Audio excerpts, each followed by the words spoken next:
Assalamualaikum warahmatullahi wabarakatuh, teman-teman. Kembali lagi di kandang Budi Luhur. Selamat datang di kandang kami yang sederhana ini. Ya, teman-teman, mohon doanya semoga Budi Luhur terus berkembang. Ya. Semoga kita juga bisa menghadirkan konten-konten yang bermanfaat, baik buat kita sendiri ya. Kita mengingat misalnya hal-hal yang penting yang kita sampaikan untuk kita aplikasikan juga secara istiqomah di sini dan juga bisa bermanfaat buat teman-teman semua. Nah, teman-teman, pada kesempatan sore hari ini kita mau jelasin satu tema tentang wadah apa sih yang cocok untuk fermentasi dan silase. Jadi ini lebih ke alat ya, bukan bahan, tapi alat apa yang cocok kita gunakan untuk fermentasi dan pembuatan silase. Nah, jadi teman-teman semua, untuk fermentasi dan silase ini memang dia satu metode pengawetan pakan yang sangat penting kita pelajari karena memang dia bermanfaat teman-teman buat kita. Misalnya ya, pada saat musim penghujan ini yang ini ada di bulan Januari, masih musim penghujan, tentu produksi hijauan sangat melimpah. Nah, sayang kalau misalnya kita tidak maksimalkan ya produksi yang sangat banyak. Kemudian pada saat musim kemarau kita mengetahui bahwa rumput itu dia produksinya menurun ya, kemudian pertumbuhannya tidak semaksimal pada saat musim penghujan. Nah, tentu pada saat musim kemarau ini dia harus dibantu ya kecukupan bahan pakannya ini dengan kita melakukan stok bahan pakan yang tentunya dia bisa kita desain apakah dia dalam keadaan tetap segar atau dia dalam keadaan yang kering gitu. Nah, teman-teman, metode fermentasi dan silase ini dua metode yang banyak digunakan. Tadi balik lagi dia bermanfaat karena memang misalnya tadi pada saat musim kemarau, kemarau yang kita butuh pasokan pakan yang banyak untuk mencukupi kebutuhan ternak, maka di musim penghujan ini kita bisa misalnya memanen sekaligus ya, atau memanen secara banyak rumput-rumput kita yang ada di lahan, kemudian kita melakukan proses pengawetan dengan metode silase.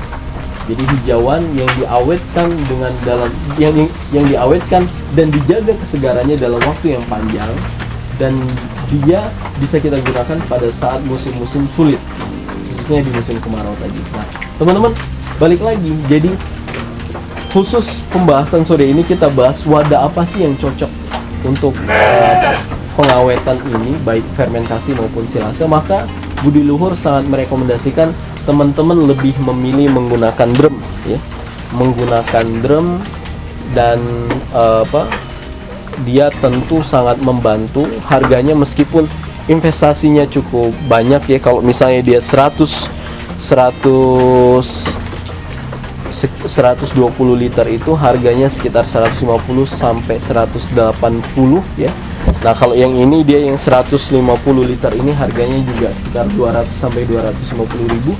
Nah, memang teman-teman investasinya besar tapi hasilnya juga signifikan. Plastik silase pun ya Budi Luhur juga menyediakan ya. Tapi Budi Luhur juga tidak serta-merta merekomendasikan itu sepenuhnya karena memang berdasarkan pengalaman kita, penggunaan plastik ini juga ketika kita tidak berhati-hati ya, pada saat kita memasukkan potongan rumput dia bisa bolong. Misalnya kita tidak memperhatikan dasar ketika kita memasukkan dasar-dasarnya ini tadi, misalnya ada batu-batu tajam juga bisa buat plastiknya bolong. Kemudian apabila di kandang kita banyak tikus, kemudian pakan-pakan fermentasi atau silase ini kita tempatkan di tempat-tempat penyimpanan pakan kita, ketika dia digigit oleh tikus ya, maka pakan yang sudah kita awetkan ini bisa busuk dan dia bisa terbuang. Padahal teman-teman, kita tahu bahwa kita sudah meluangkan waktu, banyak kos yang kita keluarkan nih untuk membayar tenaga atau buruh ngaritnya. Kemudian kita juga sudah mengeluarkan biaya bahan bakar untuk menchopper sehingga dia menjadi cacan-cacan halus. Kemudian kita juga sudah investasi plastiknya, tentu biayanya juga sangat besar. Nah, olehnya teman-teman, kalau misalnya teman-teman bertanya wadah apa yang paling cocok, tentu drum adalah wadah atau alat yang paling kita rekomendasikan karena ini tikus juga tidak mampu menggigit ya. dia juga sangat kedap, apalagi ada tentu harus drum yang harus ada klepnya ya. Dia sudah kedap, kemudian dia juga tahan terhadap gigitan tikus, kemudian dia juga awet teman-teman. Jadi investasi yang nilainya mungkin di awal agak besar ini juga sebanding dengan hasil yang kita peroleh.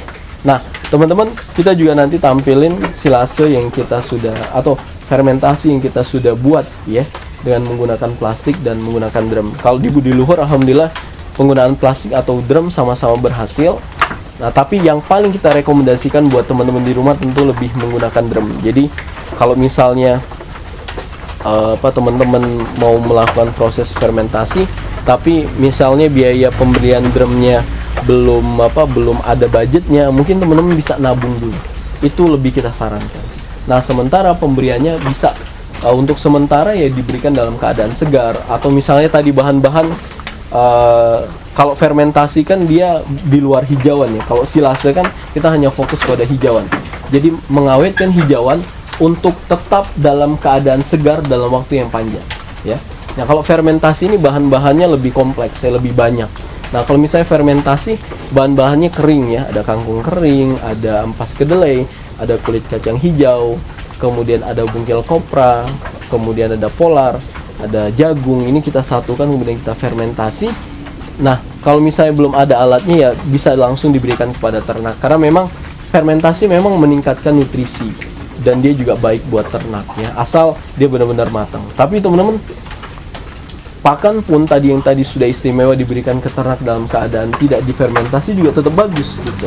Nah, jadi kita lebih baik menunda sehingga kita punya inventaris yang dia bisa awet dan tentu membantu kita. Nah, teman-teman, ini mendekat kita gunain drum ya pada kesempatan kali ini ya.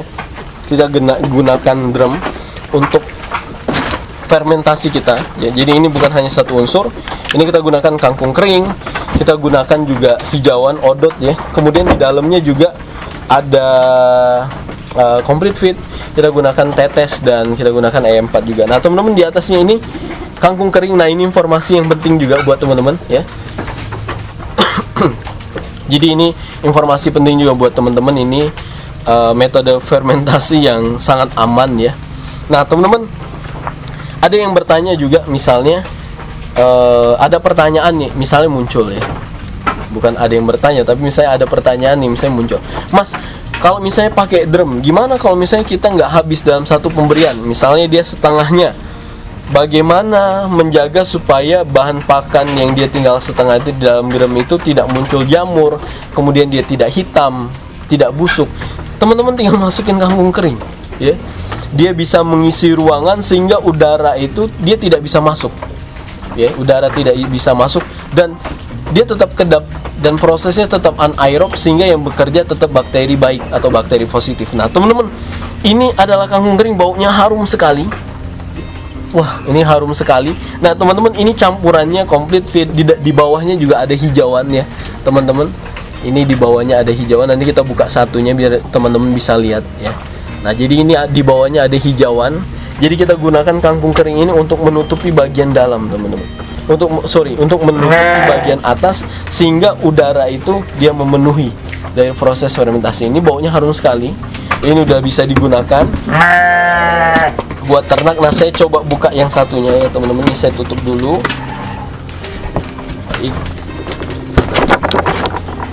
Coba kita tutup. Oke, kita buka yang kedua. Baik. Nah, ini teman-teman. Nah, jadi kalau yang satu tadi adalah sisa dari ini ya, bahan ini sisanya dia tidak sampai memenuhi, jadi atasnya kita kasih kangkung. Nah, campurannya sama kayak gini. Nah, jadi ini fermentasi ya teman-teman semua. Nah, jadi ini ada kangkung kering ya, kemudian ada rumput, ada complete feed ya. Ini ada unsur-unsur dari pakan Budi Luhur ya, yang kita masukkan di sini, dan ini juga bisa disebut sebagai fermentasi pakan komplit ya teman-teman semua.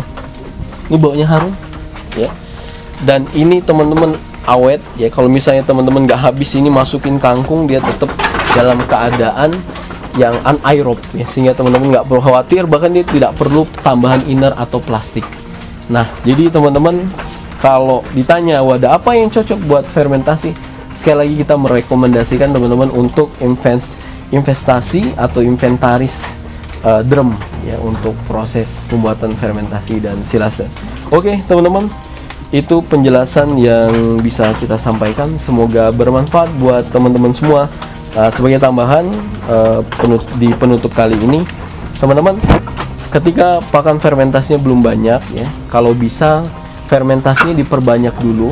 Nanti untuk melakukan pemberian ke ternaknya, kalau misalnya stoknya udah banyak, dia lebih sustainable, sehingga pencernaan ternak itu tidak stres ya, karena perubahannya itu tidak signifikan ya. Jadi kalau misalnya pakan fermentasinya banyak, kita bisa rutin memberikannya dalam waktu 3 bulan misalnya gitu, sebelum akhirnya kita buat lagi dan kita panen lagi. Nah, jadi kalau bisa buat silase ini dalam jumlah yang banyak, sehingga pemberiannya bisa istiqomah buatan silase atau fermentasi. Itu teman-teman semua, terima kasih. Assalamualaikum warahmatullahi wabarakatuh.